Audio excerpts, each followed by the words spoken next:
So Donald, thanks again for joining me here. A few questions, right? Maybe to get this thing started, right? Maybe you can tell me a bit about yourself. Yeah, sure.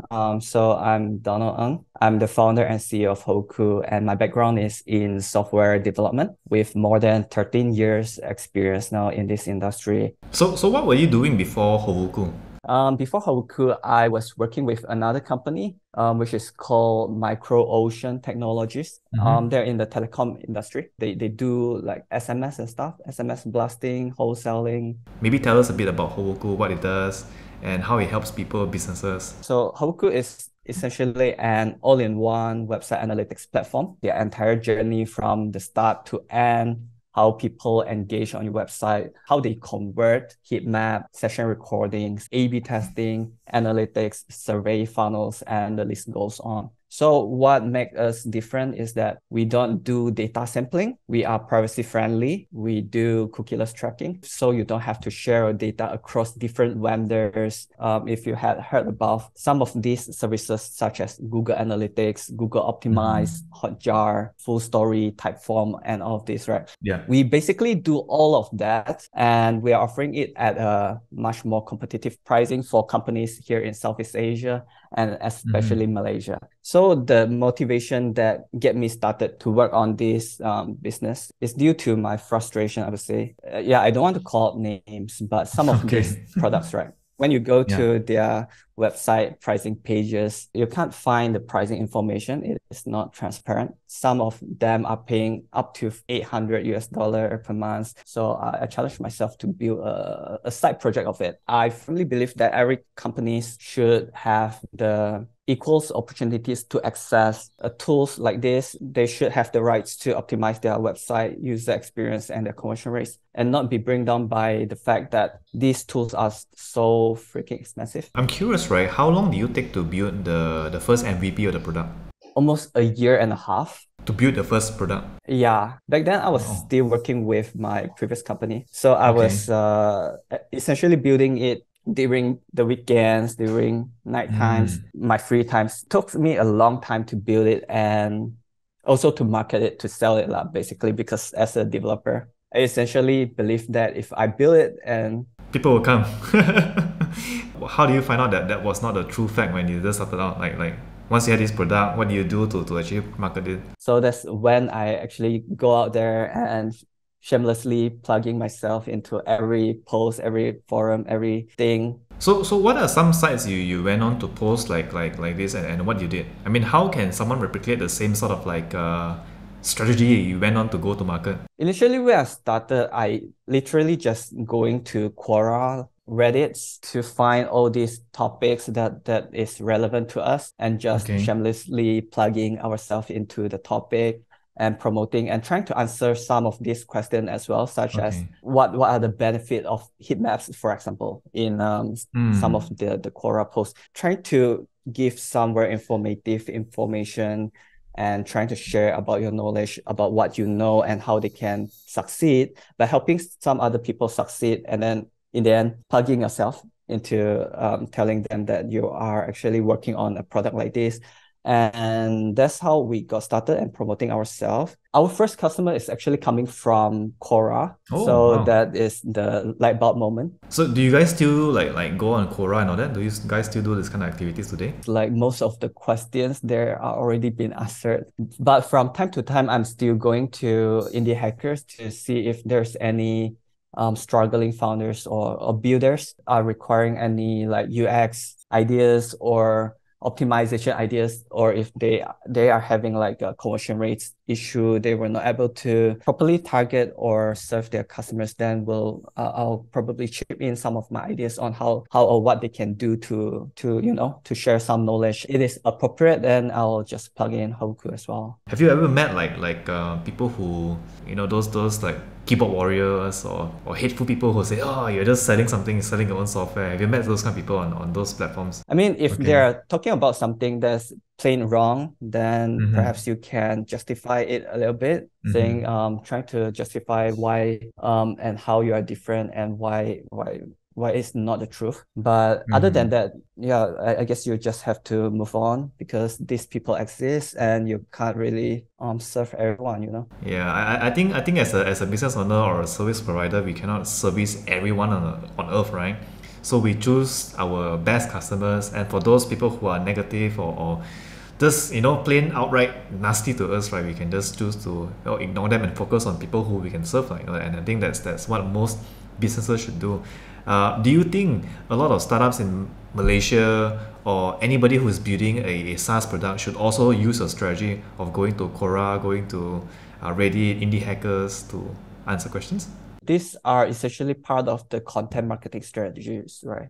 You're essentially answering people's questions by helping them. Perhaps indie hackers may not be your targeted audience, but Quora is a good one. Writing blog posts. Yeah, people should definitely do it if they are not already doing it because this Okay. thing build up over times. So, with indie hackers, Reddit, I think most of the audience are from maybe from the US or other countries, right? Are most of your users or your customers right now, right? Are they from Asia or are they from like the outside countries? Most of our customers are actually in the US, Mm-hmm. Canada, and India. Yeah, so that's why I guess this channel works for us. Customers from these countries are more accepting for a new product like ours. What's your experience? What's your experience in Malaysia? I'm just curious. Like, what's your experience in Malaysia when you approach people here? What are sort of like the rejections they share with you? What are their like invincible walls or barriers? What have you found? Yeah, so I don't mean to rant lah, but in general, the Malaysian market is Yeah. very risk averse and not very adventurous when it comes to a new product or a new territory. In general, they don't have an appetite for a product like ours. So it's definitely for us to get into the Malaysia and as a market in opposed to the international market. When we just started, trying to sell it to some local marketing agencies. So some of Yeah. the responses that we get and some of the rejection that we get are something like, so we don't see anybody else doing it in this way or offering the tools Okay. like this, right? Okay. So why should I be the first one to do it? And then since you provide a tools like this and we don't have the knowledge to do it, can you do the consultation for me? Yeah, on Okay. top of the tools, right? So essentially what they're looking for is not just a software as a service. They're essentially looking Okay. for Hand holding. optimization agency. Yeah, so that's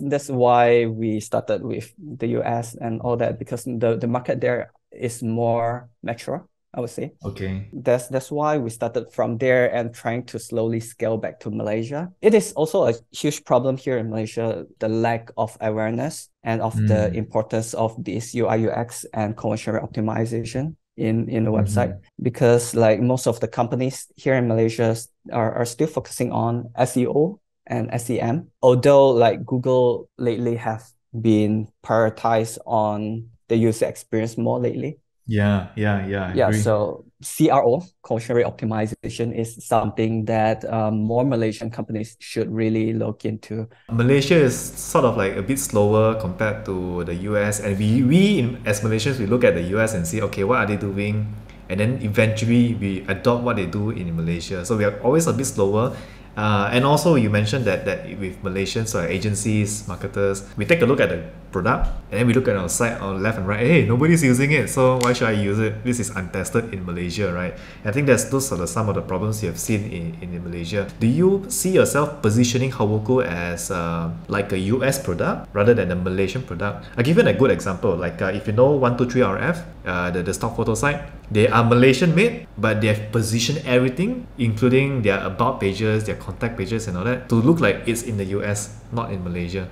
We price our product with US dollar, but we are not hiding the fact that we are a proud Malaysian made companies from Malaysia, right? When they go into our website, they thought that we are a US based company, a US based product. I guess that's a compliment, but really we just really want to try to get into Malaysian market, you know. Yeah, it worked out the other way, where we are finding traction from the other countries. So I guess that is also, yeah, that works for us. So let's circle a little bit back to the product, right? I think a lot of people in Malaysia, they are so used to using Google Analytics for analytics. And I think that's what the industry here has been talking about. in terms of analytics, right? What's the problem with Google Analytics in your opinion? Most companies, they only use it for the most basic thing. It's just Okay. the dashboard to look into the website traffic. They're just showing you the high levels, graph, chart numbers of people who have come to visit your websites. But how Howuku is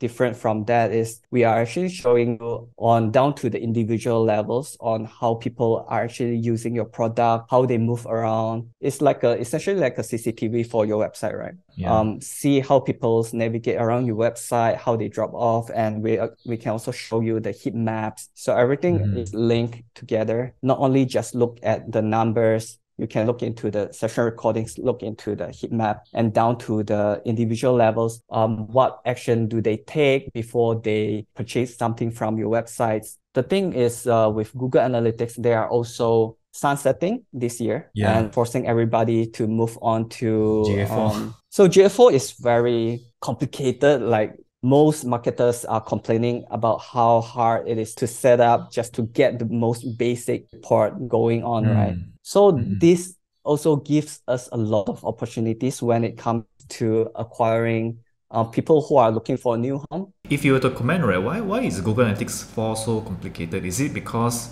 of the way it's built? Is it because of the cookieless nature? Why is it so complicated? I mean, it is essentially the cookieless nature that forces their hand to retire Google Analytics. It is most likely due to the immaturity of the product itself.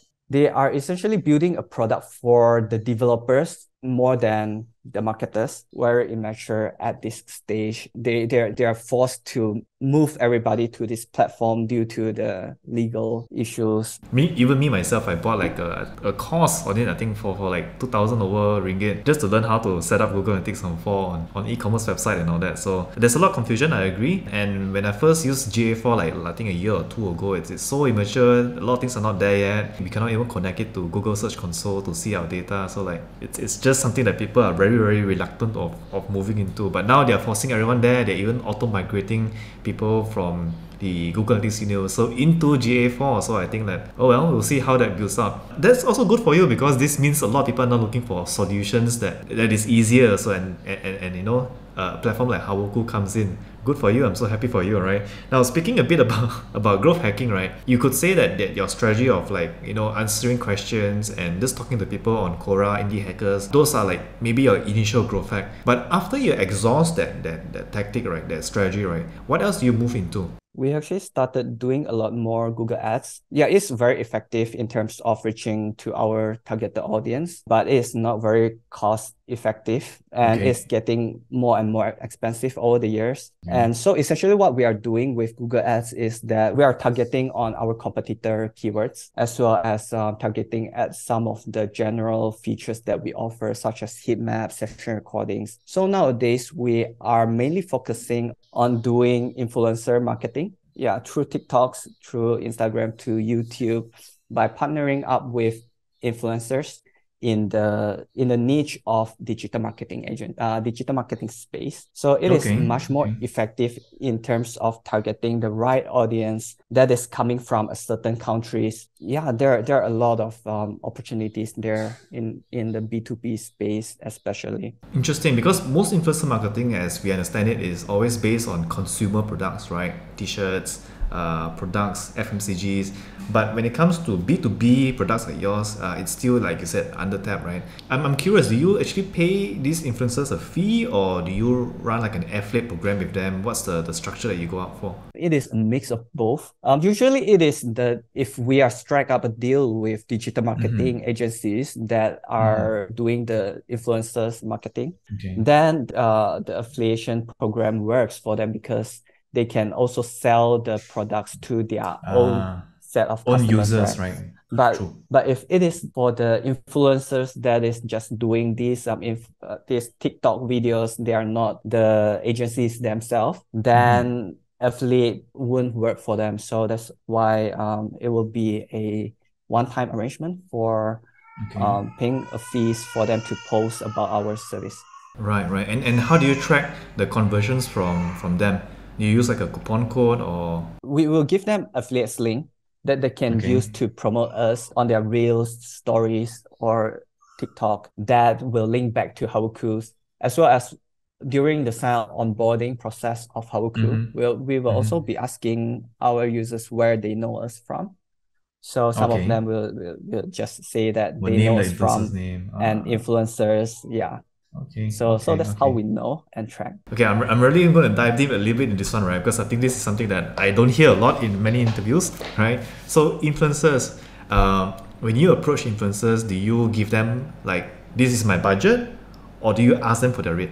Or just send them a DM or an email to ask for a partnership with them, introduce a little bit about our service and explaining how their targeted audience is also would be beneficial to knowing our service to Okay. use Okay. Howuku, right? And then we'll ask them for their rates and how do they charge and what are the demographic of their audience are. So once we get the pricing and all that, move on to try to calculate all these CPM, yeah, all Like this what's the potential, CPM what's the stuff. ROI potential and all that? Yes, yeah. So some of them are offering like they could offering like 2,000 US dollar per post, and then Oof, you'll have okay. to figure out what are the Is it worth? CPM for that. Yeah, is it worth for that money? And how what are the potential commissions that we can get out of Right. this and the soft stuff. Yeah, so that's how it works. But you have found this to be effective so far for you. So far, yes, it is very effective. It is very effective in terms of the initial tractions where the Okay. stories come out. We'll get a Yeah. lot of signups from our target audience. Once it is out there, it will stay there for forever, right? And then in the future, people will stumble into this video and then they'll also find us. So it's not only a one-time thing like Google Ads, it is also a Okay. long-term thing. And then once the other influencers saw that these bigger influencers are promoting us, they will also be promoting us, or you know how they'll do a list kind of listicle kind of thing, saying that Yeah, yeah, also yeah, yeah. Top analytic 10. product, these Yeah. are the top Yeah, 10. yeah. So we also will be there's also this exposure where we'll get the potential to be promoted by the other influencers for free Organically. because of Okay. this Interesting. organically. Love it. I love it. Yeah, And okay. then yeah, so there are also a huge influx of direct search on Google's because they heard about our brand and then they look up for our brand in Google's. Yeah, we're seeing an increment in our SEO basically after running this influencer campaign continuously rising because of the exposure that we get from these Interesting. bigger influencers. I mean, influencers wise, they have so many platforms, right? Some of them they have their own blog, some of them they post on YouTube, TikTok. Any specific channels you see getting most results for you? So far, it is surprisingly, it is Instagram Reels. Initially, we are looking to target, we are looking to tap into TikTok, but ended up with IG being the more effective channels for us. And it is also a lot more cheaper when compared to TikTok. We are really eager to get into working with YouTube influencers, but then YouTube influencers are very, very expensive. The platform is much more premium, I would say. It's much more Yeah. premium and would Yeah. be more effective in a way. Okay, so I just have a few more questions to ask you, right?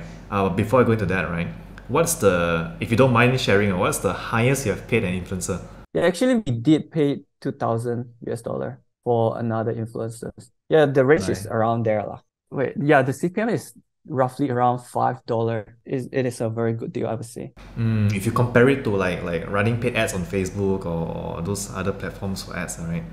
Yeah, okay, yeah, that makes a lot of sense. That makes a lot of sense, and I think a lot of marketers, what we're missing is we are looking at Facebook ads, but we're not comparing the CPMs to what we'll get with an influencer out there, and then we're just dismissing our influencers marketing a lot for me.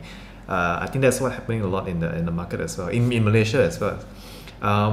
What is your most costly mistake in your whole journey of marketing Howuku, setting it up? What would you say is your one most costly mistake? As a developer myself, my Okay. background, my most costly mistake is that I've been building in the dark for way too long. You know, there's a saying that goes, if you're not embarrassed by your MVP, you're launching too late, right? So True. I'm definitely guilty of that. I'm launching too late. I'm very proud of my MVP, and also not doing enough marketing. and Okay. not doing enough marketing early on, and didn't focus on SEO efforts early on, Okay. and not attending enough events to talk to people, to strike up partnership opportunities, and Right, meeting right, great right. people like yourself. Ah,